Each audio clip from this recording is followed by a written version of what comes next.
A plan to prevent a large area of trash and pollutants from getting into the ocean was hatched ahead of this morning's high tides. News Channel reporter John Palminteri joins us now live. And John, you were on scene when the cleanup crews picked up a truckload of all this waste and trash.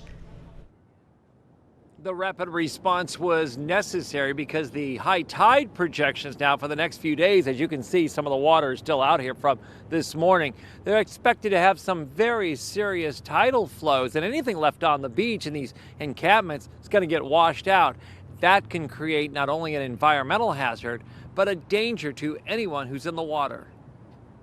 To have it happen is a miracle. It was a rapid response to beat the rising tides. Abandoned and dangerous items left in a Santa Barbara County shoreline to the east of Butterfly Beach in Montecito were cleared out Saturday afternoon below the cemetery. When the high tide comes, that's going to go out into the ocean, and it's nasty stuff, and it's metallic, it's metal, it's a public hazard, public health hazard again, the ocean full of junk.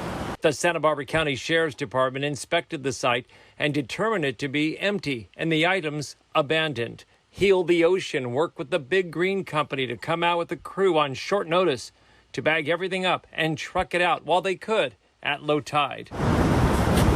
The debris included a car battery, pieces to bikes, twisted parts from a tent, tarps, a wagon, and random trash. The cleanup came just in time. The morning waves were up and over many coastal areas at high tide. Anything left on the beach would have been washed out into the ocean by the pounding seas. Some areas had the waves and some had the far-reaching tidal flow up to the parking lots. The cleanup over the weekend took place on the west side of Butterfly Beach in the county's jurisdiction. Late last year, the area between Stearns Wharf and the volleyball courts had numerous homeless encampments, and those were cleaned up by the city. What remains is a question about what to do on an ongoing basis with homeless camps that are in areas that cause environmental or fire dangers. The governor has said the homeless camps should be left alone, left in place.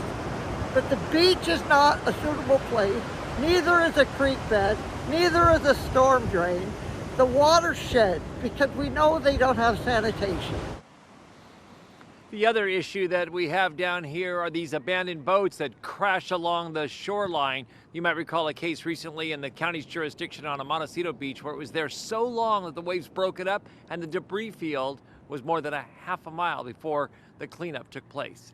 Reporting live along the Santa Barbara County coastline this evening, I'm News Channel reporter John Palminteri. Right, such hard work by these local heroes. Thank you so much for bringing us that story, John. All right, want to check things in.